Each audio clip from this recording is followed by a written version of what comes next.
Heather here at LARRS, and today we are going to be talking about crested geckos. You guys are definitely going to want to stay tuned for this one, and remember to hit that subscribe button.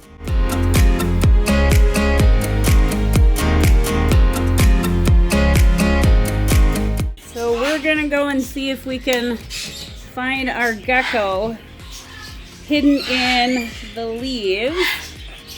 And there's a little bit of skin, so our little one must have shed recently. Let's see here, where's our gecko? Oh, there's our gecko.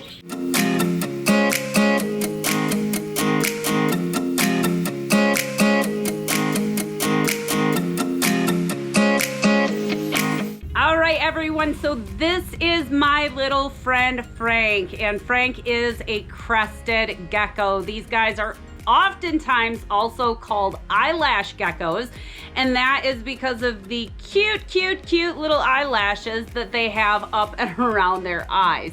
Now, Frank is very active, as you guys can tell. He's a very healthy little crested gecko, and we are having tons of fun with him while he is here. So crested geckos are actually from an island in the South Pacific named New Caledonia, and if you are like me, you have absolutely no idea where that is. So I'm gonna show you guys on a map.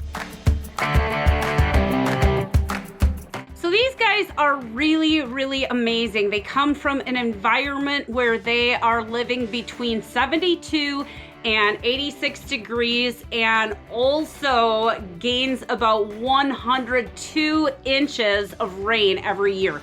So it's super duper humid, very mild temperatures. Typically when we keep these guys in captivity, we aren't adding any heat to the enclosure because we keep the rescue at 72 degrees all year round for a lot of the animals that we have. As you can see, Frank is a very active crested gecko.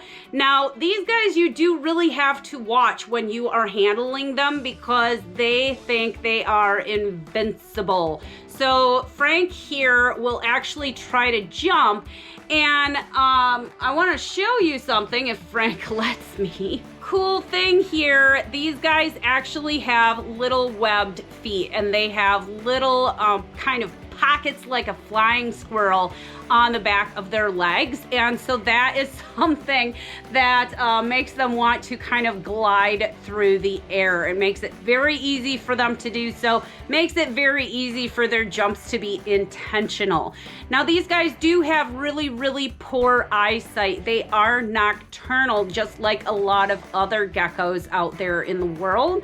And so they do most of their eating in the evening, and they are out and about, and then when it becomes daytime, they are sleeping. Now, part of the reason for that is because of their absolutely enormous eyes, and they have these little slits in their eyes that they use for seeing at night. So right now, Frank's little slits in his eyes are very narrow. I'm not sure if you guys can see that, but at night, he will actually open those up so that he can see better in the dark.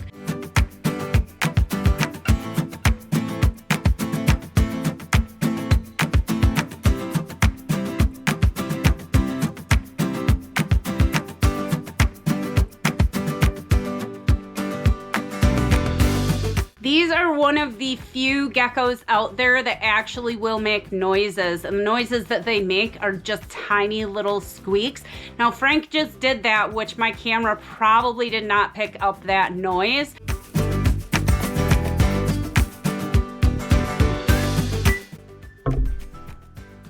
Frank, that's not a great place for you to be. Well, don't make noises at me.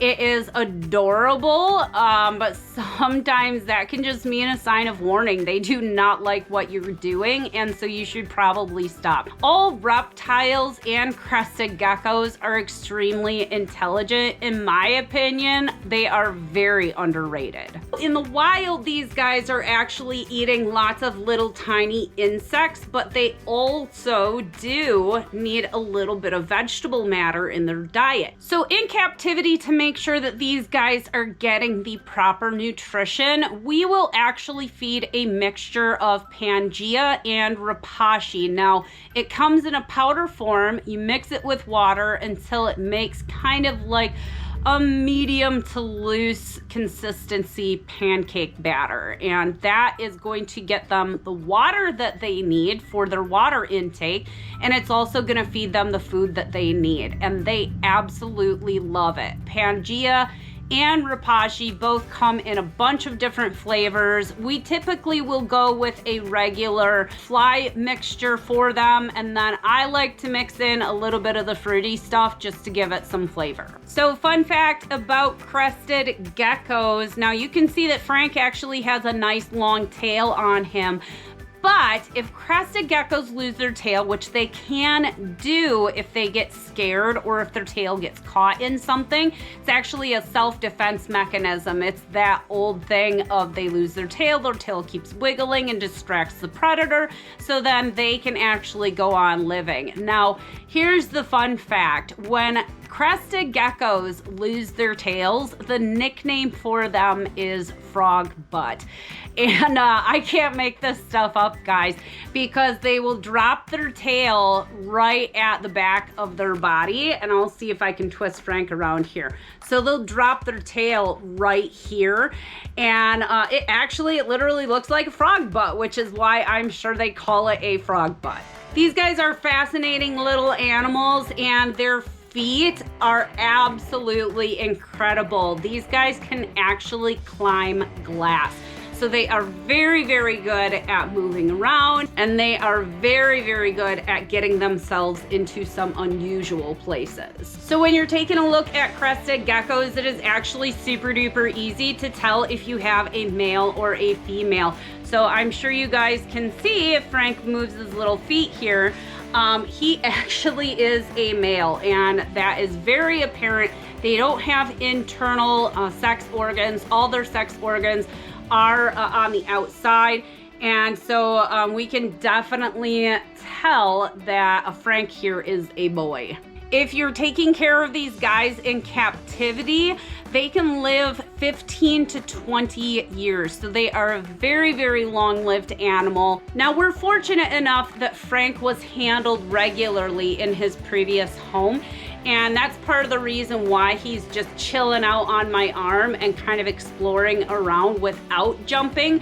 Most crested geckos are not like that. They want to jump, they want to get away from you. They can be very, very skittish animals. For those of you out there who have never touched a crested gecko, they're actually pretty fascinating. So the way that I describe how they feel, it's kind of like a mixture of rubber and a fuzzy peach.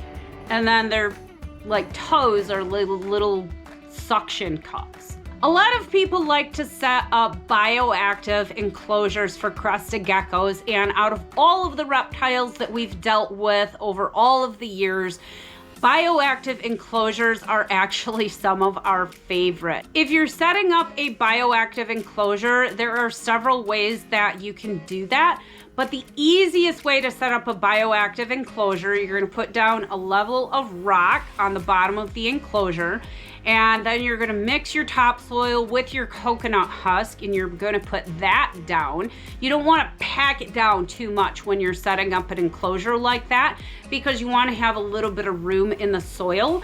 And then you're gonna put leaves over the top. Now, something that is really, really important when you're setting up a bioactive enclosure is to include springtails and isopods. They are going to actually eat some of the plant matter that is in the enclosure, and they're also gonna make sure to clean up any poop for the animal.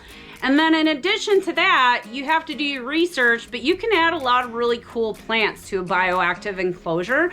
It's just really important that you keep that thing super duper moist. So you're gonna want to spray that down or mist it several times per day to keep the humidity up in the enclosure. Now, don't get that confused with completely soaking everything in the enclosure. And these guys, even though they're used to living in a humid environment, you should not have a fogger in their enclosure. So you're gonna want to mist down the ground in the enclosure and then probably do a little bit of misting on the leaves, and they will actually lick that water right up off of the leaves. Thank you guys so much for watching this week's video. And as always, if you ever have any questions about any birds or reptiles, don't hesitate to reach out either via Facebook or by email.